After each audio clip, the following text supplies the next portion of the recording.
শুভ সন্ধ্যা বন্ধুরা। এখন এখন থেকে আমি ব্লগটা শুরু করছি। এখন হলো সন্ধ্যে 7:30 বাজে।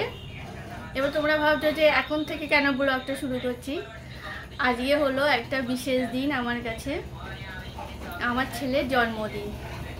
সারাদিন মানে কোনো কিছু ব্লগ শ্যুট করিনি, তার থেকে বড় ব্যাপার কিছু রান্নাও সেভাবে করা হয়নি।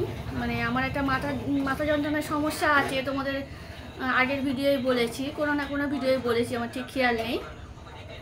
বা মাথাটা যন্ত্রণা করছিল, তার জন্য আমি সেইভাবে কিছু করতে পারিনি। আর সবথেকে বড় ব্যাপার, জন্মদিনে যে 5 রকম ভাজা, তারপরে এগুলো করলে না আমার ছেলে খেতে চায় না।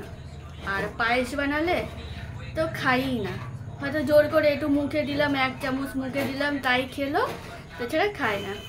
এবার তার মধ্যে বাবুরও আজকে ছুটি ছিল না, মানে বাবু ওর জন্মদিনের দিন বাবু ছুটি নেয়।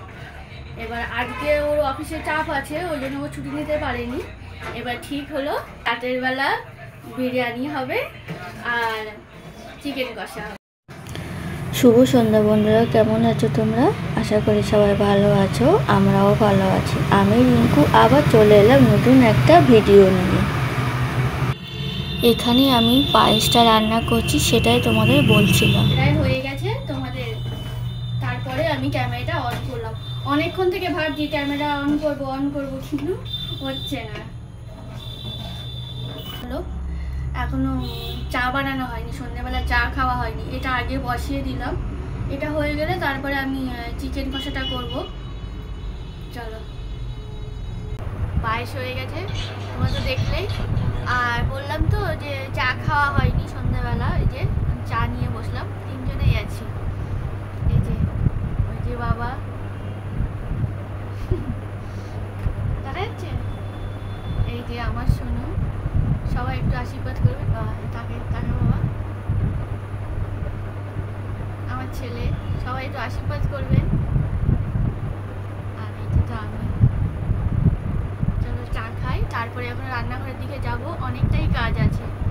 সন্ধ্যাবেলাটা আমি তো বলি যে সকালবেলা আর সন্ধ্যাবেলা একটু চা মানে বসে না খেলে আমার হয় না। চলো চা খেয়ে নিই।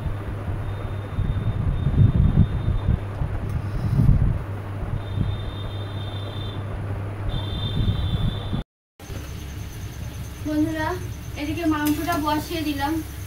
চা খেতে খেতে না অনেকটা রাত হয়ে যাচ্ছে। এবার এদিকে অনেকটা রাত হয়ে যাচ্ছে, মানে এদিকে রান্না করতে দেরি হয়ে যাবে।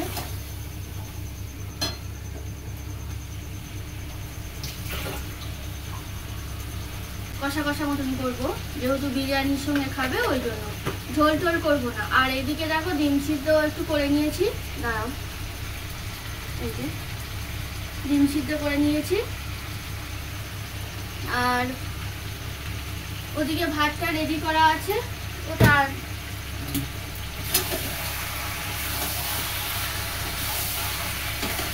জানি আজকের ভিডিও একদম ছোট হবে, কিন্তু সকাল থেকে এত পরিমাণে আমার মাথা যন্ত্রণা করছিল যে আমি শুট করতে পারি। এই দেখো কেমন লাগছে।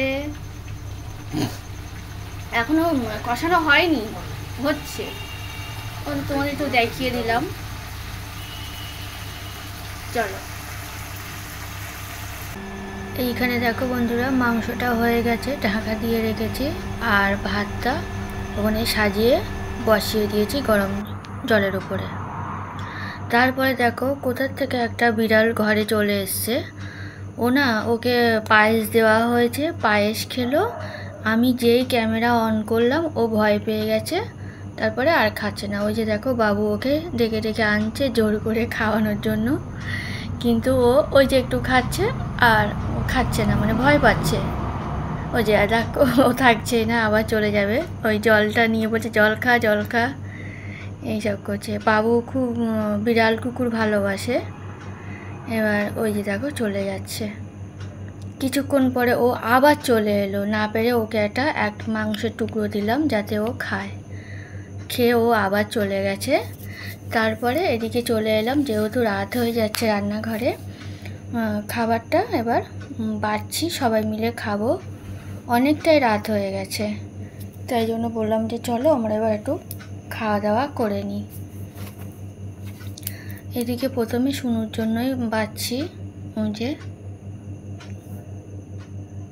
আর আজকে বিরিয়ানিটা না খুব সুন্দর হয়েছিল খেতে। বাবু পাশ দিয়ে একটা ডিম দিয়ে দিচ্ছে, মানে যেহেতু আমি ভিডিও করছি বলে ও পাশ দিয়ে আবার একটা ডিমটা সাজিয়ে দিচ্ছে।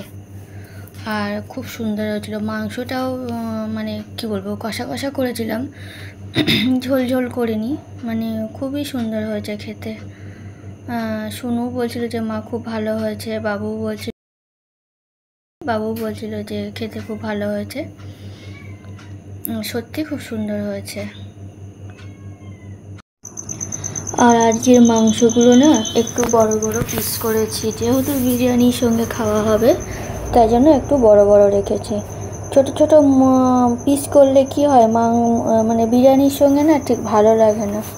কিন্তু সাধারণত আমরা মুরগির মাংসের পিসগুলো একটু ছোট ছোট করি, যখন নর্মাল ঘরে রান্না করি তখন একটু ছোট ছোট করি। ছোট ছোট করলে কি হয়, মাংসের মধ্যে মশলাপাতিগুলো ভালোভাবে ঢুকে যায়, আর খেতে টেস্টি হয় আর সুন্দর মানে লাগে। এই জন্য আমরা ছোট ছোট পিস করি। আর যেহেতু আজকে বিরিয়ানির জন্য মাংসটা করেছি, ওই জন্য একটু বড় বড় করেই করেছি, এটাই করেছি। এই যে দেখো, বিরিয়ানিটা বেড়ে নিয়েছি, নিয়ে তোমাদের একবার দেখাচ্ছি। তারপরে সোজা চলে গেলাম, তিনজনের জন্য খাবার নিয়ে নিয়েছি। আগেই তো শুনুকে দিলাম, তারপরে আমি আর বাবু খাবার নিয়ে একসঙ্গে খাচ্ছি আর গল্প করছি। খাওয়া দাওয়া এদিকে কমপ্লিট হয়ে গেছে। ভাবলাম যে রান্নার বাসনগুলো তো মাজাই হয়ে গেছে, ওগুলো মেজেই নিই। তারপরে ভাবলাম যে রাতের বাসনগুলো আর একটু মেজে নিই, তাহলে কি হয়, সকালবেলা উঠলে আমার আর চাপটা থাকে না, মানে অনেকটা হালকা লাগে। আর সকালবেলা উঠেই যদি ওই এঁটো বাসন দেখতে হয় না, ঠিক ভালো লাগে না। তার মধ্যে দেখো আবার ও চলে এসছে। এই যে দেখো ঘরের মধ্যে এখন বসে আছে। তারপরে এখন বাজে 12:30, আমি এখন ভয়েস দিচ্ছি রাত 12:30। এখন দেখো উনি ঘরের মধ্যে পাপোশের উপরে রীতিমতন নাক ডেকে ঘুমাচ্ছে। এই দেখো আমার পাশে এসে এখন ঘুরঘুর করছে। বললাম এই 12:30, কটা বাজে? 1টা বাজে, 1টা বাজতে যায়, এখনো বাজেনি। এখন দেখো ও ঘুরঘুর করছে। এই দেখো এতক্ষণ বলে ও ঘুমাচ্ছিল, তোমাদেরকে বললাম না একটু আগে ও ঘুমাচ্ছিল। এই দেখো এখনো দেখো ঘুরঘুর করছে। ঠিক আছে বন্ধুরা, দেখি ও সারা রাত কী করে। ভিডিওটা এখানেই শেষ করছি। কেমন লাগছে জানাবে আমাকে কমেন্ট করে। আর যদি ভালো লাগে তাহলে লাইক শেয়ার কমেন্ট করো, আর আমার চ্যানেলটাকে সাবস্ক্রাইব করে দিও। ফিরে আসছি অন্য কোনো ভিডিও নিয়ে। সবাই ভালো থাকবে, সাবধানে থাকবে, সুস্থ থাকবে। আর ও সমানে ম্যাও ম্যাও করতেই আছে, তোমরা নিশ্চয়ই শুনতে পাচ্ছ। আর একবার লাস্টবার দেখে নাও, এই যে ও কোথায় ঘুমাবে ও নিজেও বুঝতে পারছে না। চলো টাটা।